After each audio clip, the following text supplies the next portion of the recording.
ওম তৎসৎ। যার মধ্যে শুদ্ধা ভক্তি ও শুদ্ধা জ্ঞানের সমন্বয় ঘটেছে, তাহলে তিনি মূল বিধি সবই পুনরায় আবিষ্কার করে ফেলতে পারবেন।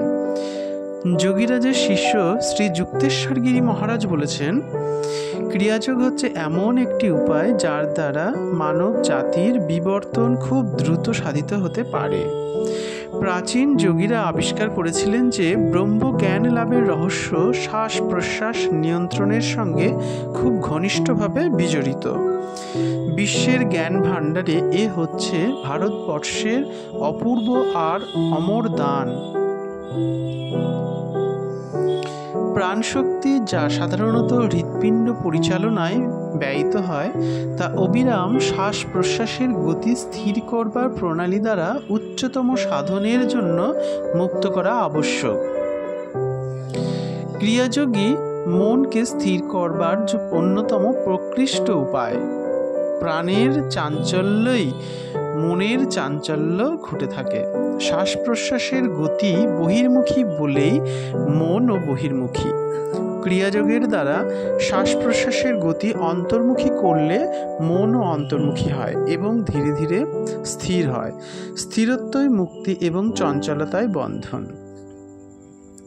স্বামী বিদ্যানন্দ গিরি মহারাজ তাঁর ক্রিয়াযোগ গ্রন্থে লিখেছেন, ক্রিয়াযোগ নীরব অনাড়ম্বর সাধন, যোগাসনে বসে মৌনব্রত মাত্র। তোমার দেহশিরে বসে আছেন তোমার আরাধ্য দেবাদিদেব সদাশিব। তোমার দেহাভ্যন্তরে আছেন তোমার বিশ্বজননী, তোমার আরাধ্যা দেবী কুণ্ডলিনী। তোমার মন্ত্ররূপে তোমারই মধ্যে, তোমার অন্তরে বাহিরে প্রবাহিত হচ্ছে তোমার শ্বাস প্রশ্বাস। ওই শ্বাস প্রশ্বাসেই ধ্বনিত হচ্ছে তোমার মন্ত্র ওমকার। ওই শ্বাস প্রশ্বাসই তোমার জপমালা, তোমার সাধনার মূল উপকরণ। ফুল চন্দনের সুগন্ধ তোমারই সাধন প্রয়াসে অভিব্যক্ত হবে। তোমাকে বাগ বাগিচায় গিয়ে ফুল তুলে আনতে হবে না। তোমার সাধন প্রচেষ্টায় তোমারই মধ্যে জ্বলে উঠবে অগ্নির প্রদীপ শিখা। তোমারই শিরদেশে ভেসে উঠবে চন্দ্রমার দিব্য কান্তি, জ্যোতির্ময় সূর্যপ্রভা। সাধনার কুশলতায় তুমি যা যা দর্শন করছো, বোধ করছো, একদিন দেখবে তুমিই সেই। তোমার আর কিছু পৃথক সত্তা নাই। ইহাই চির মুক্তির আস্বাদন। ক্রিয়াযোগের ইহাই পরমা সিদ্ধি। এইসব শাস্ত্র দেখে মনে হয় যে জগৎগুরু যোগীরাজ লাহিড়ী মহাশয় যে যোগের প্রবর্তন করেছেন তা অতি উৎকৃষ্ট এবং যথাসম্ভব সরল, কারণ তিনি প্রাণায়ামের সঙ্গে সঙ্গে চক্রে চক্রে মনকে রাখতে বলেছেন। অতএব তাঁর এই ক্রিয়াযোগে প্রাণবায়ু ও মন উভয়কেই একসঙ্গে নিরুদ্ধ করার প্রক্রিয়া দেখা যাচ্ছে। আরও তিনি যেসব ক্রিয়াযোগান্তর্গত সাধন প্রণালী প্রবর্তিত করেছেন, সেগুলির অনুষ্ঠানে মনকে কত অন্তর্মুখী করে দেয় তা ভাবলে বিস্মিত হতে হয়। ক্রিয়াযোগের শ্রেষ্ঠত্ব। সর্বসাধনার মূল ও সর্বোৎকৃষ্ট সাধনা হলো যোগ সাধনা। যোগাভ্যাস দ্বারা চিত্তের একাগ্রতা জন্মায়, তাতে জ্ঞান উৎপন্ন হয় এবং সেই জ্ঞান থেকেই মানবাত্মার মুক্তি হয়ে থাকে। শাস্ত্র পাঠে প্রকৃত জ্ঞান উৎপন্ন হয় না। মন বুদ্ধি ইন্দ্রিয়গুলোকে অন্তর্মুখী করে পরমাত্মাতে সংযোজন করার নাম প্রকৃত জ্ঞান।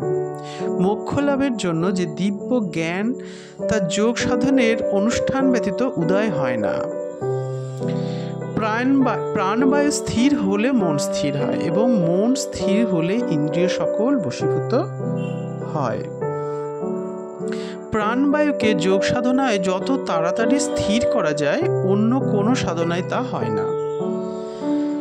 যোগ সাধনায় যে যতটুকু অভ্যাস করবেন ততটুকু ফল পাবেন। এমনকি কেহ যদি যোগানুষ্ঠান করতে করতে সিদ্ধি লাভের পূর্বে দেহত্যাগ করেন, তবে এ জন্মে যতটুকু বা যতদূর অনুষ্ঠান করেছেন, পরজন্মে সেই স্থান থেকেই আরম্ভ করবেন।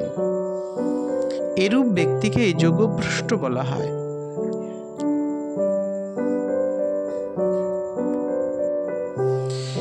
চিত্তশুদ্ধি হলে মুক্তির পথ পরিষ্কার হয়।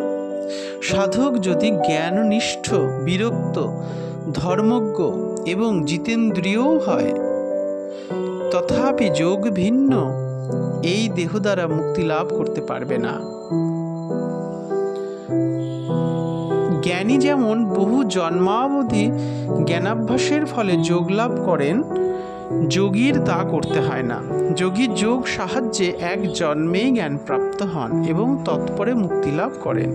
কাজেই যোগের মতো সর্বশ্রেষ্ঠ মোক্ষদায়ক উপায় আর নেই।